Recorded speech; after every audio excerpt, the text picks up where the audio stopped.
many times I'll ask patients and the husbands to see Angela Lee in terms of discussion about lifestyle and diet. This is Angela Lee. She's working with Dr. Sammy David as an acupuncturist. Can you tell us a little bit about your role here in Dr. David's practice? Sure. So I do a lot of the integrative medicine work, so acupuncture, herbal medicine,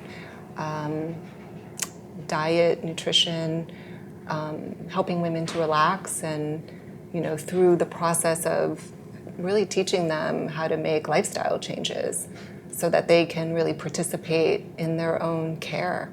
I think a lot of women who are going through this process feel really disempowered, right? I mean, they've been maybe going through fertility for a while and not knowing how they can play more of a role in helping their fertility.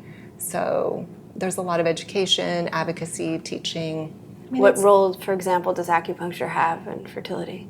Well, it helps with blood flow. It helps to regulate hormones. There's a lot of, it helps with pregnancy loss, anything sort of to create balance. But it's one tool, right? Because what I do is traditional Chinese medicine, which has many tools. I think that most people just pay attention to acupuncture, right, but it's quite comprehensive. And I think how Dr. David and I, why we work so well together is I think we have a similar philosophy of getting to the root of why there's a problem in the first place, instead of just treating symptoms. Right. So in the way that he does that, through Western medicine, I'm doing that with Eastern medicine. Can you give us a specific example around lifestyle that you might counsel a patient to change or think about? I mean, diet's a really easy place to start because everyone eats, right?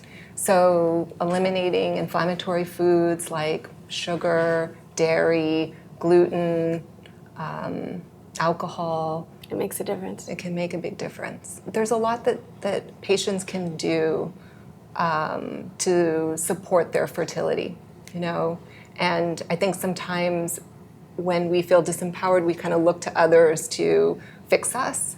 But I think that when you find someone who's incredible and great, but you're also participating in that care, it can make a huge difference. Because a lot of people don't think lifestyle makes a difference. Like your fertility is your fertility. Right. But I think we have a lot of examples of patients who were successful because they were able to make those changes. Through diet or? Diet, sleep. It's when we sleep that our cortisol levels recover. And so if we're in that stress response all day and now we're not sleeping and there's not an opportunity for cortisol to go down, that rest part, then that's not helpful.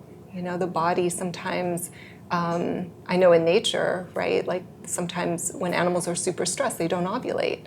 So, it's just one thing, especially in New York City, right, where people are really busy and they don't sleep. And the lights and the noises. Mm-hmm. Yeah, okay. So it's like they're on, but they don't know how to turn it off. Again, because I'm working more on the Eastern side of medicine and working with someone like Dr. David on the Western, usually between the two of us, we can get to a lot of roots of different, imbalances.